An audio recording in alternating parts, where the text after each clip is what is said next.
윈드 제로. 어떤 가을이 와도 바람은 제로, 가벼움은 그대로. 밀레 윈드 자켓. 밀레.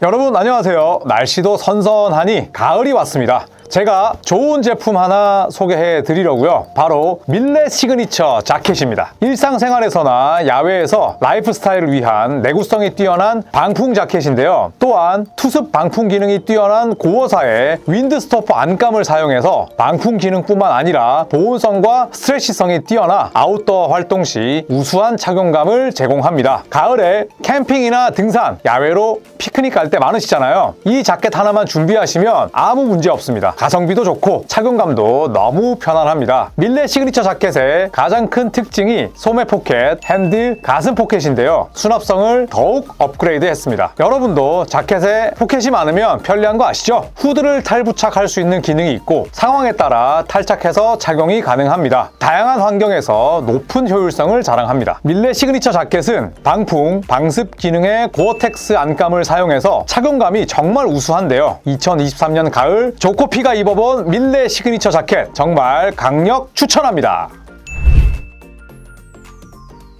네, 반갑습니다. 조코피TV 조현일입니다. 자, 오늘은 클레이 탐슨에 대한 6가지 이슈를 이야기하고자 합니다. 자, 클레이 탐슨은 골든스테이트 워리어스와의 또 계약 연장 여부를 놓고 또 이런저런 이야기들이 나오고 있는데, 또 반대로 지난 정규 시즌 한정했을 때 클레이 탐슨의 활약은 굉장히 좋았죠. 포스트 시즌 때 약간은 부진하면서 또 팀 패배 원흉이 되기도 했었습니다만, 지난 정규 시즌만 놓고 보자면 이 클레이 탐슨의 부활은 굉장히 성공적이었습니다. 현 시점에서 클레이 탐슨이 가지고 있는 6가지 이슈를 살펴보시죠. 자, 클레이 탐슨은 골든스테이트 워리어스에서 프랜차이즈 스타로 뛰고 있습니다. 자, 하지만 전방 십자인대 파열과 또 아킬레스건이 끊어지면서 무려 2시즌 반 동안 코트에 나서지를 못했었죠. 자, 하지만 지난 시즌 301개의 3점을 41%의 성공률로 집어넣으면서 화려하게 부활했습니다. 최다 3점 역시 탐슨의 몫이었는데 2017-18 시즌 이후 탐슨 개인 최고 기록을 세웠고요. 지난 시즌 같은 경우에는 프리시즌 때 뛰지를 못했습니다. 이제 약간의 트라우마도 있고 그래서 프리시즌을 건너뛰었는데 올 시즌 같은 경우에는 프리시즌을 정상적으로 또 나서고 있죠. 자, 그래서 골든스테이트 워리어스가 더 큰 성공을 거두고 또 클레이 탐슨이 곧 자유계약 시장으로 나오게 되는데, 혹은 골든스테이트 워리어스가 연장 계약을 맺을 수도 있고, 더 많은 몸값과 그리고 더 긴 연장 계약을 맺기 위해서는 다시 한번 클레이 탐슨이 3점 라인 바깥에서 훌륭한 생산성을 낼 필요가 있겠습니다. 정규 시즌 한정으로는 오케이였습니다만 플레이오프에서는 3점을 좀 남발하다시피 했죠. 그리고 무리한 플레이도 많았었는데 그런 플레이가 줄고 긍정적인 장점들이 더욱더 발현된다면 당연히 클레이 탐슨과 워리어스의 성적은 동시에 올라갈 수 있을 겁니다. 자, 두 번째는 리바운드의 중요성을 스티브 커 감독이 이야기하기도 했었습니다. 스티브 커 감독이 클레이 탐슨에 대해서 이야기하기를 리바운드를 중요하게 생각했으면 좋겠다라고 이야기를 했고요. 탐슨이 더 적극적으로 리바운드 싸움에 참여할 수 있다면 토탈 리바운드 개수 같은 그런 숫자에는 크게 관여치 않겠다. 몸을 부딪히고 상대와 싸우고 박스아웃에 관여하는 시기라면 더 좋을 것 같다. 그리고 우리는 팀 자체 리바운드 마진이 더 나아져야 될 필요가 있다라고 얘기를 했습니다. 실제로 골든스테이트 워리어스는 스몰 라인업을 많이 돌리는 팀이기도 하고, 그리고 또 이 빅맨, 쓸만한 빅맨들이 그렇게 많지는 않은 팀입니다. 또 케본 룬이나 드레먼드 그린 같은 이 빅맨들이 모두 다 해당 포지션 대비 키가 작은 선수들로 구성이 되다 보니까 리바운드 싸움에서는 이제 현재 밀리는 경우가 많았죠. 자, 지난 시즌 같은 경우에 리바운드 득실 마진 자체는 플러스 1.3개로서 의외로 양수를 기록을 했습니다. 공격 리바운드는 마이너스였지만 수비 리바운드가 플러스 1.5개였는데, 자, 하지만 스티브 커 감독은 리바운드 마진 자체는 더 높일 필요가 있다라는 얘기를 했고, 클레이 탐슨 역시 스티브 커 감독의 이 인터뷰에 동의한 건 아닙니다만 이런 이야기를 했습니다. 나는 정말 득점하고 또 슈팅 쏘는 걸 좋아하지만 훌륭한 수비로서 상대 공격을 제어하거나 또 리바운드를 걷어내는 것, 그리고 어시스트처럼 단순한 플레이가 재밌을 때도 있다라고 이야기를 했습니다. 과거에는 이제 3&D 자원이었죠. 찰스 바클리가 클레이 탐슨은 투웨이 플레이어였지만 지금은 아니다. 뭐 이런 이야기를 했었는데 사실 이제 수비 같은 경우에는 하체 쪽에 2번의 큰 수술을 받았다 보니까 더 이상의 이제 민첩성이나 사이드 스텝을 기대하기는 어렵습니다. 자, 하지만 골든스테이트 워리어스의 스티브 커 감독 같은 경우에는 클레이 탐슨의 키도 크고 그 다음에 4번 포지션에서 뛰는 경우도 많기 때문에 조금 더 리바운드에 신경을 써줬으면 좋겠다라는 이야기를 했었고 또 클레이 탐슨도 사실 다재다능한 선수는 아니잖아요. 최전성기 때도 3&D에 가까웠던 슈터였고 리바운드나 혹은 어시스트 등 이런 플레이가 재밌을 때도 있다라고 또 이야기를 하면서 긍정적인 답변을 보냈습니다. 여기에 이제 크리스 폴 같은 경우에도 지난 레이커스와의 경기가 끝나고 나서 이런 인터뷰를 했어요. 클레이 탐슨은 사람들이 생각하는 것보다 훨씬 키도 크고 그 다음에 힘도 세고 강하다. 상대 4번도 굉장히 잘 막아낸다 라면서 탐슨의 사이즈를 높이 평가했는데 사실 클레이 탐슨 같은 경우에 뭐 예쁜 농구만 하는 스타일은 아니에요. 싸움딱 기질도 있고 젊었을 때보다는 이제 포스트에서 플레이하는 경우도 많은데 다만 포지션 대비가 아니라 이제 신장 대비 리바운드는 거의 뭐 최악이라 볼 수가 있죠. 네, 그래서 이런 부분들을 이제 스티브 커 감독은 좀 고쳤으면 좋겠다라고 이야기를 했습니다. 자, 세 번째 골든스테이트 워리어스의 적장이죠. 이 레이커스에서 현재 감독 두 번째를 맞이한 다빈 감독 같은 경우에는 이런 얘기를 했습니다. 지난 경기 끝나고 나서 클레이 탐슨의 자신감에는 전염성이 있는 것 같다. 본인만의 또 아우라가 있기 때문에 탐슨이 부상 때문에 어려움을 겪을 때에도 이겨내리라는 걸 알고 있었다. 클레이 탐슨은 킬러다. 킬러 본능을 가지고 있다. 이렇게 이야기를 했습니다. 이 다빈 감독 같은 경우에도 NBA 선수 출신이고 또 이제 미러키 벅스, LA 레이커스의 어시스턴트 코치를 거치면서 이 클레이 탐슨의 전성기를 쫙 봐왔잖아요. 그리고 또 같은 선수로서 2년 반 동안 부상으로 허송세월하는 그 고통이 얼마나 큰지 이 다빈 감독이 누구보다 잘 알고 있을 텐데 본인만의 아우라가 있고 자신감이 있기 때문에 어려움에 빠졌을 때에도 극복을 하리라 믿고 있었다라는 인터뷰를 했습니다. 이 다빈 감독 같은 경우에는 겉으로 드러나는 이미지 그 다음에 대학교 때 덩크 치다가 뭐 백보드 꽤 부셨잖아요. 그런 좀 무언가 굉장히 터프하고 그 다음에 좀 우악스러운 그런 이 좀 외모를 가지고 있긴 합니다만 실제로 다빈 감독은 어시스턴트 코치도 10년 넘게 했고 또 인터뷰를 굉장히 잘 합니다. 그래서 상대 선수를 칭찬하고 또 상대 선수에 대한 리스펙을 또 보여준 이 다빈 감독입니다. 자, 그리고 루디 게이 현재 골든스테이트 워리어스와 비보장 계약을 맺었죠. 현재 뭐 NBA에서 15년 넘게 뛰고 있는 그런 베테랑인데 루디 게이 역시도 이제 클레이 탐슨과는 처음으로 동료가 돼봤잖아요. 탐슨에 대한 칭찬을 아끼지 않았습니다. 클레이 탐슨은 포스트 플레이에도 능하고 커팅도 잘한다.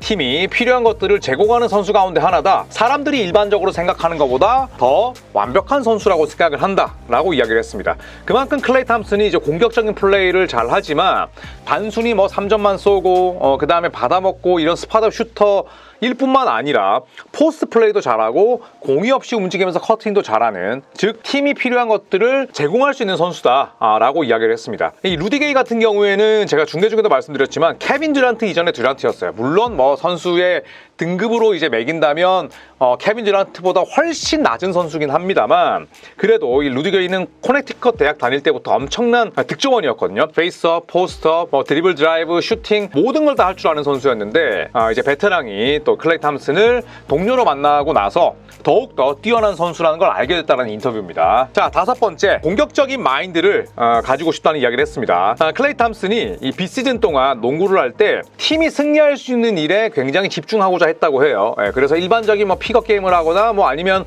본인 스스로 뭐 슈팅 드릴을 가져갈 때도 어떻게 하면 팀이 승리할 수 있을까 이런 플레이에만 집중했다고 합니다. 그래서 비어있는 동료를 찾고 또 내 스스로 이제 오픈슛을 던졌고 굉장히 열심히 수비했다. 다만 팀이 승리하기 위해서 내가 득점을 해야 된다는 압박감에 사로잡히지 않았다. 저는 이제 이 문장이 중요하다고 생각을 하거든요. 지난 시즌 플레이오프에서 클레이 탐슨의 플레이를 보면 굉장히 자신감이 넘치고 에고가 강합니다. 그러니까 슈팅이 들어가지 않든 뭐 아니면 잘 들어가든 아니면 완벽한 기회든 기회가 아니든 본인이 올라가야 된다 싶으면 그냥 뭐 냅다 던지는 타입이었어요. 그런데 득점을 해야 된다는 압박감에 사로잡히지 않는다면 클레이 탐슨은 훨씬 더 훌륭한 팀 플레이어가 될 수는 있겠죠. 자, 그러면서 영리하면서도 완벽한 선수가 되기 위해서 노력을 했다. 올 시즌을 통해서 그 모습을 보여줄 수 있길 고대한다 라고 이야기를 했습니다.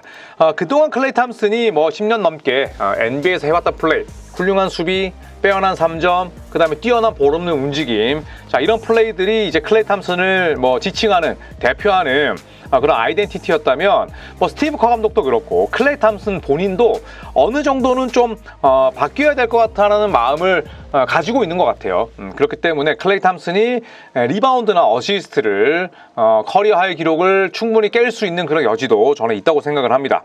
또 이제 FA를 앞두고 있기 때문에 그런 뭐 동기부여도 굉장히 강하겠죠. 자, 그런 클레이 탐슨이 골든스테이트 워리어스와 뭐 이번이 마지막일 수도 있다라는 보도가 나왔습니다. 샴즈가 이야기를 했기 때문에 좀 더 신빙성이 있어 보이는데 현재 골든스테이트와 클레이 탐슨의 연장 계약에는 전혀 진전이 없는 것으로 알려져 있습니다. 계약 기간과 금액 규모의 차이가 여전히 크다 보니까 스틸이라는 단어를 썼거든요. 그렇기 때문에 연장 계약을 맺지 않고 자유 계약으로 풀릴 가능성이 높다는 전언이죠. 일단은 골든스테이트 워리어스는 스테픈 커리와 또 함께하는 동안에는 뭐 무조건 윈나우 정책일 수밖에 없습니다. 그렇기 때문에 어떤 식으로든 뭐 또 샐러리를 꽉꽉 채워서 이기는 로스터를 만들어야 되지만 또 한편으로 클레이 탐슨에게 너무 많은 돈을 줘버리면 세컨 에이프런을 또 초과하게 되고 또 이게 이제 계속해서 발목을 잡으면 결국 7년 뒤에 드래프트 지명권이 30순위로 고정이 돼버리거든요. 그래서 이 세컨 에이프런에 대한 규정 강화가 골든스테이트 워리어스의 지갑을 닫고 또 클레이 탐슨 같은 프랜차이즈 스타에게 안겨주고 싶어도 안겨줄 수 없는 그런 상황을 만들 수밖에 없습니다. 그래서 2차 에이프런을 넘기면 이제 막대한 그런 손해를 끼치게 되고 이런 부분들도 골든스테이트에겐 소극적인 반면 클레이 탐슨은 돈 더 써라 이런 입장일 수도 있는 거죠. 자, 크리스 폴의 다음 시즌 계약 같은 경우는 이제 비보장입니다. 비보장이기 때문에 2024년 6월 28일까지는 그래도 골든스테이트 워리어스 클레이 탐슨에게는 또 시간이 있어요. 그리고 나서 이제 뭐 결정을 또 하면 되긴 하는데 어쨌든 세컨 에이프런의 이 규정 강화 만약에 다음 시즌도 세컨 에이프런을 넘기면 7년 뒤에 드래프트 픽 2030년의 픽이 30순위가 아예 고정으로 박혀버리기 때문에 골든스테이트도 상당히 고민이 많고 클레이 탐슨 역시도 물론 2년 반 동안 나 기다려줬지만 나 지난 시즌에 부활하지 않았냐, 나 프랜차이즈 스타다, 나 이번에 마지막 연장 계약이다, 어느 정도는 자존심을 좀 내세워줬으면 좋겠다라는 입장 충분히 이해는 가죠. 그렇기 때문에 자, 과연 한 8개월 정도 남아있는 이 기간 동안 클레이 탐슨과 골든스테이트 워리어스가 어떤 결정을 내릴지 상당히 궁금합니다. 자, 이상 클레이 탐슨이 시즌 개막을 앞두고 가지고 있는 6가지 이슈에 대해 살펴봤습니다. 과연 스티브 커 감독이 원하는 만큼의 리바운드를 많이 걷어내고 또 어시스트 해보니까 재밌더라, 그리고 나는 여전히 상대를 스탑시킬 수 있는 수비력을 지니고 있다, 그래서 단순히 슈팅 던지고 21점, 22점 넣는 게 아니라 리바운드 4개, 어시스트 3개, 뭐 아니면 리바운드 5개, 어시스트 4개 기록하면서 또 아주 훌륭한 그런 수비력을 선보일 수 있을지 귀추가 주목이 됩니다. 자, 건강한 클레이 탐슨의 시즌을 바라면서 이 컨텐츠 여기서 마치도록 하겠습니다. 고맙습니다.